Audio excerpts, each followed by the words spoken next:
programs that we produce are issue-based programs. So we have programs around conflict, we have programs around refugees, for example, we have programs around youth, we have programs around women, we have programs for children. By raising all these concerns, so that we take the heat off the people and the frustration and bring their voices to policymakers here so that they respond back. And then people listen to their voices and listen to what the policymakers are saying. And then they say, oh, okay, they're coming. They know our voices are being heard there. So it's what we call managing expectations. Mm-hmm. So we're playing all this role, huge role, frustration. Because we believe that if those frustration and those tensions continue, we are going back into war. So now they calling kids news from the Talking Drum studio. For second all me company them na the program. In our Mazakoi they say join me back next time na the yes sir. The main thing about this meeting. Golden Kids. Golden Kids News. It's been done by kids, children. And what are they talking about? Well, that one is drama. It has to do with teenage pregnancy. It's talking about the negative effects of early pregnancy on the girl child and education. Radio Buff FM 91, the voice of the people. The voice of the people? Yeah. You're the manager of the radio station? Yes. And how many programs do you put out? On community program, we have 8 community programs. 8? Yes. The radio programs that we produce do not carry an editorial. It's just gluing people's voices together. So you see what people are talking about and what's really the need of the communities and what is really frustrating them. And if you don't start to talk about those issues, people are going to get really berserk and want to go back into violence. Now, if you can get to Freetown, you go to camps whereby you see good number of people amputated with one leg, with one foot. This was when they took over Freetown. And they said, well, the people knew there was war and they went and voted. And so therefore, they were going to amputate them as a way of them telling the story that never more in their life they do that kind of thing. Never more in their life they can vote. They can vote, exactly. That was the idea, huh? If they didn't have hands, they couldn't vote. They couldn't vote, exactly. Well, they will normally ask you what you want if you are lucky. They'll ask you if you want short sleep or long sleep. Well, most of the times people just don't answer and they'll just give you what they want, and maybe they'll chop off your hands or your feet and your hands, or one leg and one arm. You said to me that you were a child. Yes, I was. Yes, I was. And every day I pray for deliverance, really, because you never know what tomorrow will bring for you. To be frank, you see, the war in this country was timely, but the methodology was the problem. Sometimes it's based on arguments. One of the rebels will say, oh, see that pregnant lady, and one, oh, she's carrying a boy, and the other one will say, no, she's carrying a girl. Okay, let's not argue about this. Let's prove it. And they will just slit open the stomach of the lady and cut the baby out. And if it's a boy, you say, oh, I told you I want the best, it's a boy. And they'll just laugh about it.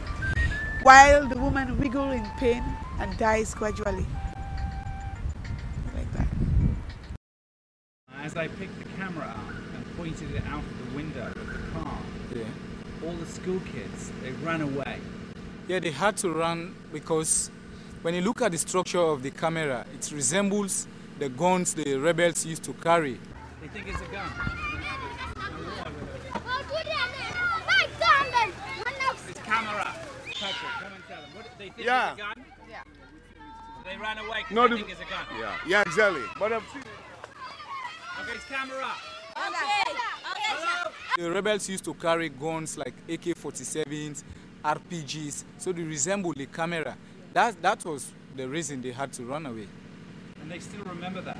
Yeah, they still have the memory that was the simple reason why they ran away. It's so sad. Very, very sad.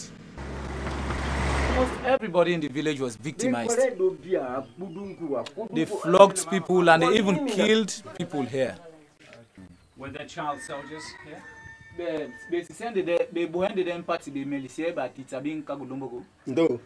Yeah, they were child soldiers. they were captured and then they were incorporated into their own. People, children from the village? Yeah.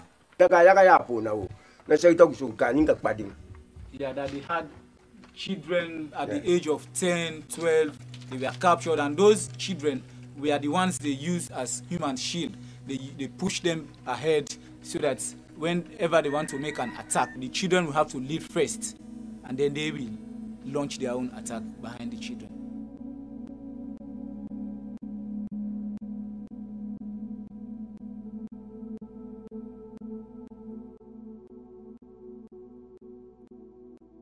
The West, they bring in aid in the guise of aid, but what they take out is bigger than what they are giving out, and it's just ripping off people. The government gives aid to like poor nations, and so they bring in, they say, okay, well, you know, we have business interests also in that place. You know, we want you to allow some diamond mining company or some oil mining company to come in, and you know, our government's giving because they think we are poor and we just donor-driven. Even in the signing of agreements, you know, they're bullied, they don't understand exactly what they are going into. You know, you have these big companies coming in, ripping off people, taking off the wealth, and in the guise, you have the government saying, we're giving aid into Africa. Aid into Africa, and what they're taking out is so plenty, so enormous, which is really crooked, which is really a bad thing, I think. My name is Matthew. Send me shoes. My name is Matthew. Please send me shoes. Come.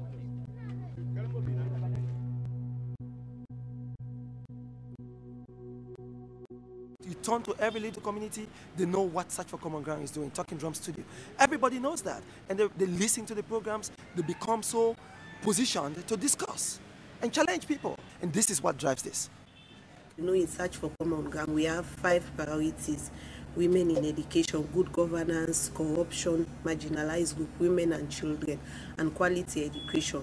Although we have other issues around the drama. We are trying to empower women to take part in politics, take part in anything concerning women. We work with health issues concerning women and children, and education, women in education, you know, different issues. Now you're working in the radio station, right, with one of your old enemies. Yes, exactly. He was on the other side. Yes, that is my colleague Rashid Sandi. Yes, he was on the other side. He was also. Now you're friends. Yeah, he's my best friend. Now he's your friend. Yes, he's my friend. In battle, you have no winner. Yes, but I think it was necessary by then to really take to peace rather than war. The legitimacy that we've been able to create for ourselves in this country, you know, people can be able to talk to you and believe and trust in what you do. So this is what we continue to do. And we'll continue to do it and move it forward and replicate it into more communities. That's why we're doing partnerships, we're having coalitions, we're having networks. And these are the things we want to roll out through these coalitions and these partnerships. So that when they go back into their little groups, into their different communities, they're preaching and talking about these things, that this is the only way forward and nothing else.